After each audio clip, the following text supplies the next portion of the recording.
একটা রেসিপি নিয়ে চলে এসেছি। আজ আমি তোমাদেরকে আমের একটা খুবই সুস্বাদু ও স্বাস্থ্যকর রেসিপি বানিয়ে দেখাবো। এটাকে তোমরা সাবুর পায়েসও বলতে পারো আম দিয়ে। দেখো, তার জন্য আমি কিছুটা পরিমাণ গরম জল করে ওর মধ্যে 100 গ্রাম মতো এই বড় সাইজের দানার সাবুটা নিয়ে নিয়েছি। সাবুটাকে আমি আগে থেকে ভিজিয়ে রাখিনি, আগে থেকে ভিজিয়ে রেখে সেদ্ধ করলে ওটা গলে যাবে, তাই আমি ফুটন্ত জলের মধ্যেই না ভেজানো সাবুটা আমি দিয়ে দিলাম। এবার একটা মিক্সিং জারে আগে থেকে কেটে রাখা আম, কিছুটা চিনি, 2 চামচ পাউডার দুধ ও কিছুটা কাজু বাদাম দিয়ে আমি পেস্ট করে নেব।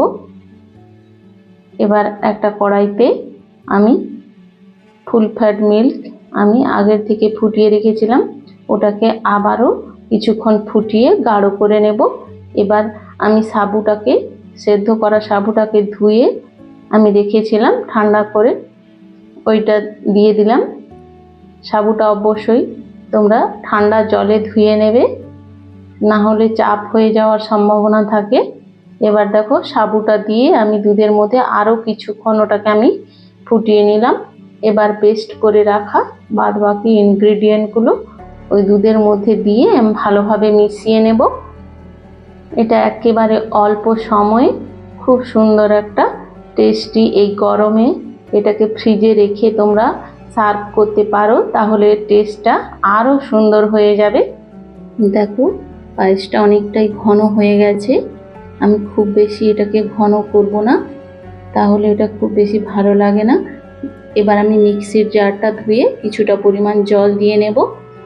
পায়েসের স্ট্রাকচার যেমন থাকে মিডিয়াম, আমি সেভাবেই এটাকে মিডিয়াম স্ট্রাকচারেই রাখবো, তাহলে এটা পরিবেশন করতেও যতটা সুবিধে, এটার স্বাদটাও ততটাই ভালো হয়।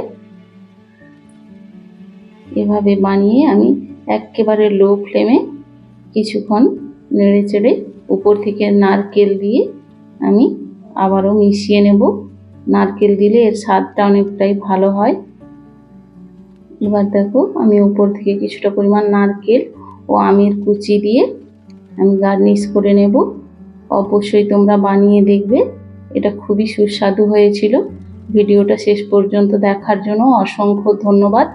ভালো লাগলে লাইক ও কমেন্ট করে জানাবেন।